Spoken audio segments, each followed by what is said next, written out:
Good afternoon, everybody. So there are known knowns. These are things that we know that we know. There are also known unknowns. These are things that we know we do not know. And then there are unknown unknowns. These are things that we don't know. And it is those category of things that take us by surprise and usually have the highest impact. So my aim today is to provide you with a systematic way to navigate those unknowns. And perhaps you can apply it to your organizations, but because we're in Armenia, and today specifically, I want to talk about government. I want to make a case for anticipatory governance, and particularly for Armenia, we live in a very complex region, highly geopolitical, risky, strategic hub, you could say, and we need it more than ever. The current tools of our bureaucracy, not just Armenian government, but all around the world, are found to be quite insufficient for our complex world. So I want to introduce the concept of strategic foresight and future scenario planning. So how am I going to convince you? The first thing I would like to do is to show you that the traditional way that government creates strategy and policy is insufficient, it's inadequate for a complex world. The second thing I would like to do is then to briefly introduce strategic foresight. I will bring you then cases from the public sector, from the private sector, and lastly, we're going to do a mini deep dive into a case that may or may not resemble Armenia. You decide. So I would like to just upfront give thanks to Dr. Oliver Nad, a good friend and kind of a mentor. Without him, my passion for this work would not exist. And of course, Adam Caoili and Peter Schwartz, the godfathers or the maestros of strategic foresight, whom I reference here very liberally. So, and of course, thank you to the TEDx organizers. This is the first time I'm able to bring my work into a public platform in Armenia and to be able to articulate it to the general public and what it means and maybe its implications for your country. So, we live in a VOCA world. Technical term. Basically, that just means that the world is more volatile, it's more uncertain, it's more complex, and it's more ambiguous than ever before. So things that happen faster, at bigger volumes, and even more unexpectedly. The difference is that complicated problems, they just find complicated solutions. But complex problems in a complex world, they simply morph into new problems. So we no longer live in a bipolar world. We live in a multi-actor world. I mean, many governments are outsourcing their operations, as you would know. And so there's a very high impact of non-state actors. You could even call them small actors. You just have to look at the startup scene. They disrupt markets all the time. You can look at also patterns of conflict. Before, tanks, airplanes, today, terrorism. So it's these unexpected events that take us by surprise and have the biggest impact. Let me name a few. So financial crises, currency crises, oil crash, boom, busts, few 100,000 refugees showing up at your border almost overnight, the unfreezing of a previously frozen conflict, many unexpected events, revolutions, elections, assassinations. So the question is, today, does government have the sufficient tools to deal with these surprises? And I'm going to argue that that's not the case. They do not. The current decision-making processes in government are insufficient and inadequate. What actually happens, if you look throughout history, governments all around the world, is that they muddle through from crisis to crisis, from one policy cycle to another, and there's hardly any strategy there. And admittedly, it's difficult when things happen. So obviously these necessarily large bureaucracies have evolved from their 1920s origins. They become slightly more agile, of course, but the reality is that they still muddle through, hardly strategic. And just briefly, there are generally three kinds of let's say, decision-making processes in government that steer these large bureaucratic ships. So the first, parliamentary democracies, what do? Well, they're necessarily slow. They have to be, because their whole strength is based in their institutions on consensus building, on coalition building. So they're quite slow in their decision-making. Then you have the second type, more the presidential democracies. What do? They're a little bit more centralized, and they make decisions faster. Then you have authoritarian structures. Pretty much the mentality is rooted in realpolitik, and decision-making is kind of centered around a small elite. So those, you could argue, were quite adequate for a bipolar world. But now, they are not adequate. So VOCA, a VOCA world, which I explained, needs what we call intelligent network structures. That's the only way you can really survive in this world. And the whole argument is that muddling through is too risky. So the problem is that nobody wants to talk about the future. It's very difficult. Of course, here we come to the foundations of behavioral economics, so cognitive biases, heuristics, and so on. I'm not going to talk about that here. But enough to say that the future is difficult. We don't want to talk about it. A few reasons. We believe the future is usually anchored in our past. You know, we prefer to imagine a future that we've experienced before that somehow connects with our brain of our past experiences. We believe that the future is a linear projection of the past. There's also something called groupthink, which means that if everyone's thinking that, well, then it must be right. And here, one of my favorite quotes is, if the crowd goes one way, run in the opposite direction. We also have confirmation bias. So that basically means that when you seek out to find something, you're only going to find what you really want to find out in the first place. And then, of course, there's just basic arrogance, which, in my opinion, is one of the most dangerous things in the world, when you do not question your beliefs. Can you imagine Armenia a year and a half ago? I don't believe anyone could have predicted what happened at that speed and at that volume. But can you also imagine that if the previous leadership did a bit of thinking, did a bit of strategic foresight of the fundamental drivers under Armenia, pretty sure they would have acted a bit differently. You can think about that. But basically, non-questioning is dangerous. So the point is that decision-making processes in large bureaucracies, large organizations, are necessarily slow and less agile, but it's too risky to continue with that in our world, and our basic psychology is against thinking about the future. So here I want to briefly introduce strategic foresight and scenario planning. So there are two components. The first, strategic foresight, is looking at a vast number of drivers that underlie your particular topic, so education, healthcare, economy, foreign policy, whatever, or if you're a company, the basic market. And as you see on the left there, it's a very simple linear projection, so it's going this way. With an intervention, it will go that way. Yeah? And then you have what we call scenario planning. I've just added there an alternative scenario view. And what that means is that you grab two drivers out of hundreds that are particularly related to the risk that you're interested in, put them on XY axes, and then you see the four different possibilities. So this is a primitive way of kind of introducing the idea to you.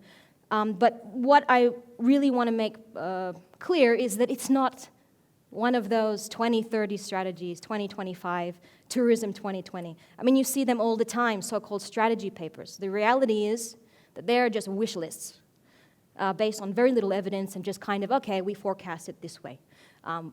Very ignorant of the random unpredictability of the real market. I like to tell people that strategic foresight is a chess game. The world or your sphere or your particular market is a VOCA chessboard. VOCA, volatile, uncertain, complex, and ambiguous. It's your VOCA chessboard. And why? Chess is all about prophylactic thinking. You have to think in advance. Anticipation denotes intelligence, and that should be the basis of your strategy. So in chess, after two moves, there are more than 72,000 possible futures, possible situations. After three moves, there are more than 9 million. After three moves, there are more than 288 billion possible positions. And the average chess game lasts for 40 moves. So a good chess player prepares for their opponent, prepares for an outcome. You either win, lose, or it's unclear, right? And each move that you do influences that outcome. So the lesson for you is that the future doesn't just happen. The lesson for government is the future actually doesn't just happen. The future is a result and the outcome of the decisions and the omissions that you make today. So it's been used in the past. Strategic foresight was actually invented by a guy called Herman Kahn during the Cold War. And his work at the Rand Corporation in the United States arguably stopped nuclear disaster. You can read about it, very interesting. Private sector origins. The private sector took this methodology seriously in the 70s with Pierre Wackett's Shell, Royal Dutch Shell. They were the first oil company to take this seriously, and they averted several oil crises, and they came out of the 70s and the 80s. We had 3 crises in between that time, and they came out of that from being one of the weakest of the 7 sisters, the 7 global oil companies, to one of the strongest, because they anticipated and they prepared for that, something that was unimaginable in 1973. So these days, large funds use it. BP and Shell are obviously one of the most, 2 of the most sophisticated organizations that use this, and a few progressive governments, which we're going to talk about. And of course, the US National Intelligence Council is cutting edge in this. And I would argue that they relearned this after 9/11, because 9/11 taught them a few things. Briefly, let's talk about 9/11. Why? Because it's an interesting case that if it was used, if a system was there, they might have been able to avert it. I'm just going to give you a quote from the CIA director. He said, "The system was blinking red. Data was everywhere. The number of possible terrorists who were getting licenses to fly large aircraft, the number of sold advanced flight simulators, okay? The number of times in reports that a plane was going to be used for hijacking, and a long history of threats from bin Laden." So 9/11 basically, if you read the official commission report, very interesting actually, they dedicate an entire chapter to strategic foresight and why it wasn't there when it could have been. The report actually identifies 4 failures, in terms of failures: capabilities, management, policy, and imagination. And it's this, the imagination part, that foresight really addresses. For example, just quickly, some examples. Boats and cars were used previously to 2001 for suicide bombers. They'd been hijacked before. A lot of the scenarios that the counterintelligence agencies drew up were of planes coming from overseas. They'd never imagined that it could be within the country. And all of their scenarios basically said, well, bin Laden, if this happens, we can imagine a few hundred. A few thousand were not even on the radar. So you can imagine that if Congress got a hold of this, or there was some discussion at a high level, domestic airports probably would have received the security upgrades that it badly needed. So here we are in a VOCA world, but the implications for government is not only foreign policy, and I want to make that very clear. Obviously, its uses in the private sector are everywhere. It's more common. A handful of governments have done this in the past. Tony Blair, 20 years ago, set up the Horizon Scanning Unit. But because we're in Armenia, I want to point out that it is the small countries that actually use this methodology. From my experience, what I've seen, Singapore, Finland, Netherlands, even Georgia, our neighbor, has been using this method aggressively in the last year. Singapore probably has the best example. They have the Center for Strategic Futures, which actually sits right at the Prime Minister's office. And their goal is to anticipate risks in the economy, and they use it for macroeconomic management. It's a very important part, right at that high decision-making level.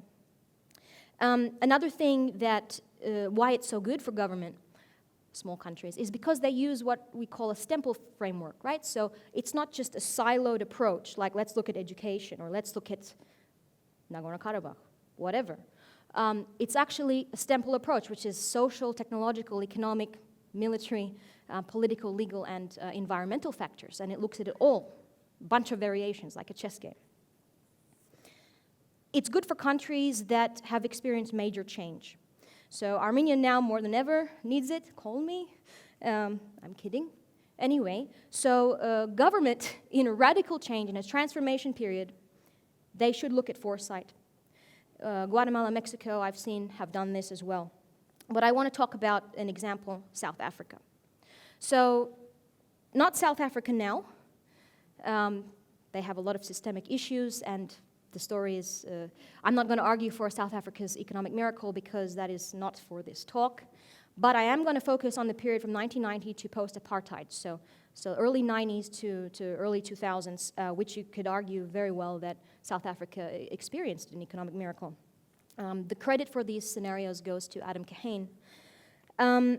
So basically, what was the situation? 1990, South Africa was transforming, going through a crisis. The UN just declared that apartheid was a crime against humanity. And President de Klerk decided suddenly to let Nelson Mandela out of prison after 27 years. He also legalized all of the opposition parties. So you can imagine that this was a period of change. And the question government asked, what now? What are we going to do? And thank God that they asked that question. I'm not going to give you a history lesson on the transition. I'm sure most of you know about it. But you can imagine that it was extraordinarily needy country at this moment. And what they produced was called the Montfleur scenarios, which is illustrated by these four birds on the slides. Basically, a consultant at Royal Dutch Shell came in and, with his experience in the oil industry, said, well, let's do something. And a few of the high decision makers thought, okay, let's do this. We need this. Most importantly, the most important ingredient was that all sides were there. So these are people that ordinarily would kill the other person if they could. And now these people were sitting across each other in the same room many, many times. But necessity is the mother of invention. So very quickly, what was the situation in South Africa up until this point, the last 10 years, so let's say 1980 to 1990, looked miserable. Economic growth was down, exports were down, South African services goods were very uncompetitive on a global stage. Education and health and social indicators were some of the poorest in South Africa, So income inequality was very high, and it was a mess. So Montfleur basically, they got all these people together, academia, opposition, government, unions, everybody. And after dozens and dozens of scenarios that they brought up and looking at dozens hundreds of indicators, they came up with this one, 4 scenarios. So I'm going to explain them. The first, which you see, is an ostrich. What do we think about when we think about an ostrich? An ostrich can't fly, and it sticks its head in the sand. So this would be the scenario should the government make certain decisions. It would be a non-representative government, and if you see the other birds on the fence, foreign countries would go, yeah, approve, but the domestic population would not be happy, and this government would basically stick its head in the sand. The next scenario is what they call the lame duck. So ducks usually, you see them take off, but then they actually can't fly, and then they go bang, right? So this would be the case if government tried to please too many people. It would try to make many coalitions, and after this, lengthy decision processes, it actually can't take off, and it would just fizzle out. Icarus, everybody's familiar with that story. So Icarus flew way too fast, high up into the sun, and the wax melted his wings off, and then he went crashing down. So this would be the case of an extremely popular government, high legitimacy, that engaged in macroeconomic populism. So this kind of government would be very popular, but unsustainable. The last scenario is the flamingos. Why did they choose the flamingos? Well, because if you look at flamingos and their behavior, when there's a disagreement in the group, they actually talk, and then they move to another part of the forest or wherever they are. So this is a situation that would happen should the opposition and the government and everybody else cooperate, talk, be open-minded, and discuss actually what's happening and take certain macroeconomic measures to bring them into the future.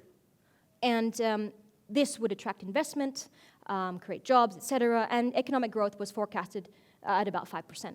So depending on what South Africa did in 1991, so when these scenarios were made, that would actually predict what would happen. And if you look at what happened, they very closely followed the Flamingo situation, which is very telling. It was successful. Why was it successful?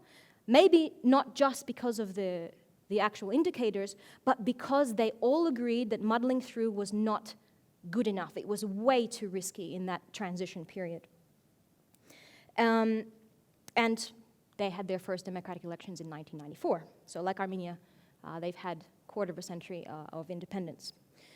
So the lesson is, if you see it in advance, then you can take steps to get there. So what about Armenia? I've written a bunch of drivers there, randomly. You can debate with me about that. I didn't really put much thought into it, but I've just put them there. You can imagine that under each of these drivers, there are hundreds of indicators with different weightings depending on the different risks that you're looking at or your sector, so education, health, foreign policy, whatever. And the question down there is, this is like a car, you push it and it goes faster, you release it, it goes slower, or do we keep the status quo? All of these are levers. And when you play with these levers, your future changes. What do you see? Which scenarios do you want to be happening? Which scenarios do you want to avoid? The argument is that government should be thinking about this. And of course, the next question is, where can it go? Because foresight, in the end, is a question of not what you want, but what can happen. And seeing what can happen, we can move certain ways. So one thing is for sure, that we can't continue muddling through from crisis to crisis, because there always is one. And I guarantee you that there will be another crisis, and we'll float through it, hardly strategic. And I argue that that's not good enough anymore. We can do something about that. So I would like to end with this slide. It's a newspaper from October 21, 2025. Of course, it's a bit funny. It's the future. But if you look closely at those headlines, what happened was my friend, his consultancy, did a strategic foresight piece for the city of Berlin. And to promote it, he bought out a German newspaper. And he put the possible scenarios for a bunch of spheres on the newspaper, just to make people think about it. Well, what's going to happen? If you read them closely, it's quite interesting. So it's a few pages, but the message is clear. What you can't foresee, you can't prepare for. And those who don't prepare will suffer. And I would argue that Armenia, in this case, we really need this. And you in your own organizations, you can think about this yourself and apply it. So finally, thank you very much. The point here is to, as Michel Foucault said, to build windows where there once were walls, so you can see the future. Thank you.